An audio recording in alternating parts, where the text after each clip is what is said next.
Hola, ¿qué tal? Y bienvenidos a Donde Viven los Mostos, lugar donde la cerveza y la historia se sirven en la misma copa. Hoy vamos a contar una historia tan brillante como amarga, la del gran George Best.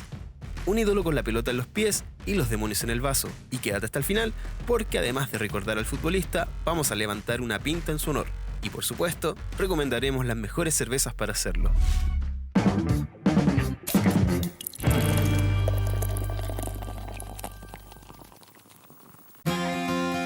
Nacido en Belfast, Irlanda del Norte, en 1946, George Best fue un niño delgado y callado, pero en la cancha era poesía en movimiento. A los 15 años, su talento llegó a oídos del Manchester United, donde comenzó su leyenda. Se dice que cuando llegó al club era tan tímido que se escapaba por la puerta trasera del vestuario, pero en la cancha era todo un rockstar. George no solo era un fenómeno deportivo, era un ícono pop. Lo apodaron el quinto Beatle. Vestía a la moda, salía con modelos y era dueño de clubes nocturnos. Best fue uno de los primeros futbolistas en tener su propio bar y en quedarse sin un centavo, a pesar de haber sido una de las estrellas mejor pagadas del mundo.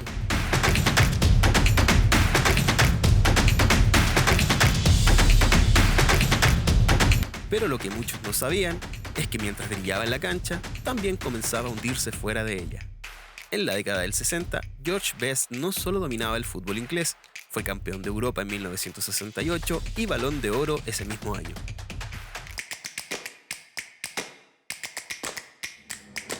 Era el primero en llegar al entrenamiento y el último en salir del pub. La prensa no sabía si ponerlo en las portadas deportivas o en la sección de espectáculos. El alcohol dejó de ser una celebración y se convirtió en rutina. Cuentan que Best tenía un don incluso en estado inconveniente, jugaba borracho y aún así dejaba rivales en el suelo. Pero el cuerpo no aguanta lo que el alma no sostiene.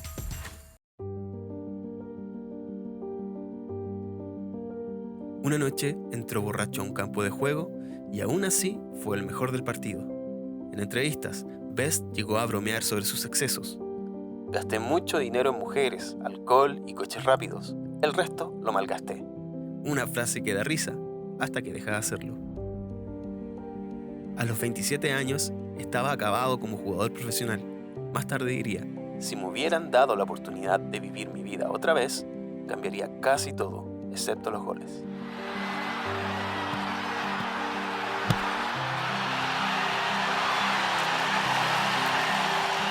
Fue una estrella fugaz. Nos enseñó lo sublime que puede ser el fútbol y lo frágil que puede ser la vida cuando los placeres se vuelven cadenas. En Donde Viven los Mostos, creemos que la cerveza es para compartir, disfrutar y brindar, no para escapar. La historia de Best nos recuerda que el talento no se basta solo. Hay que cuidarlo, acompañarlo y guiarlo.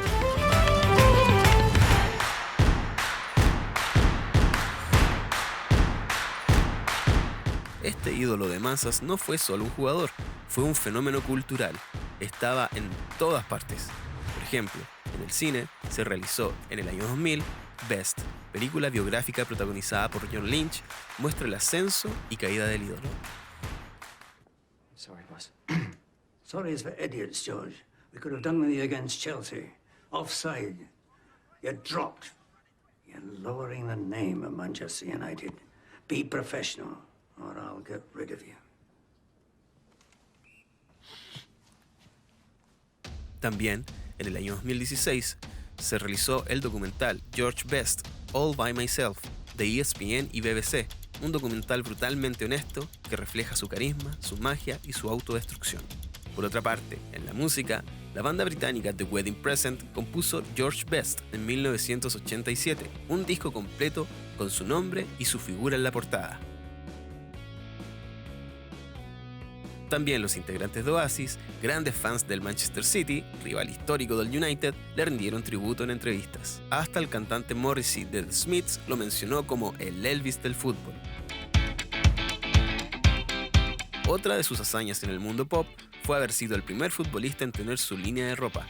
Apareció en revistas como GQ y Vogue en los 60 y 70. Su rostro fue tapa de revistas más veces que muchos músicos y actores de su época. El eterno Diablo Rojo fue el precursor de la figura del futbolista celebridad que hoy es muy común. Antes de Beckham, Ronaldo o Haaland, estuvo él. Carismático, peligroso, libre y autodestructivo.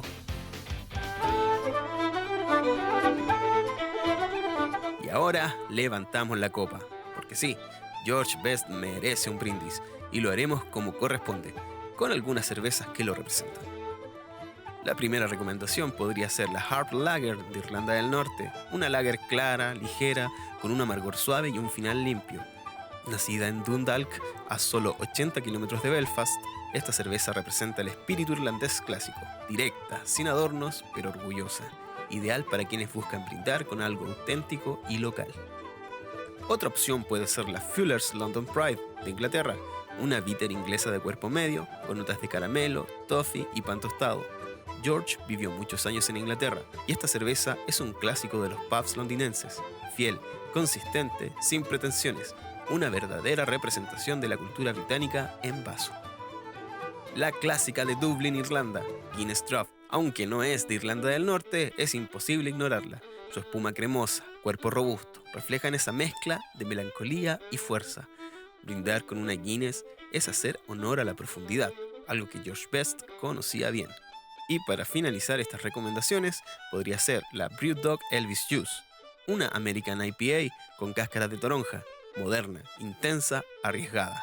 Representa lo que podría haber sido George Best en tiempos actuales, un talento rebelde, pero con otro tipo de estructura detrás, ideal para un brindis más atrevido, con sabor cítrico y final amargo.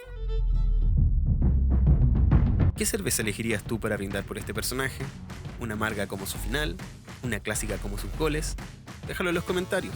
Y si conoces a alguien que lucha con el alcohol, comparte este video, que la historia de Best no se repita en silencio. En Donde Viven los Mostos celebramos el arte de beber, con conciencia, claro está. Salud por George Best, por su magia, su legado y las lecciones que nos deja.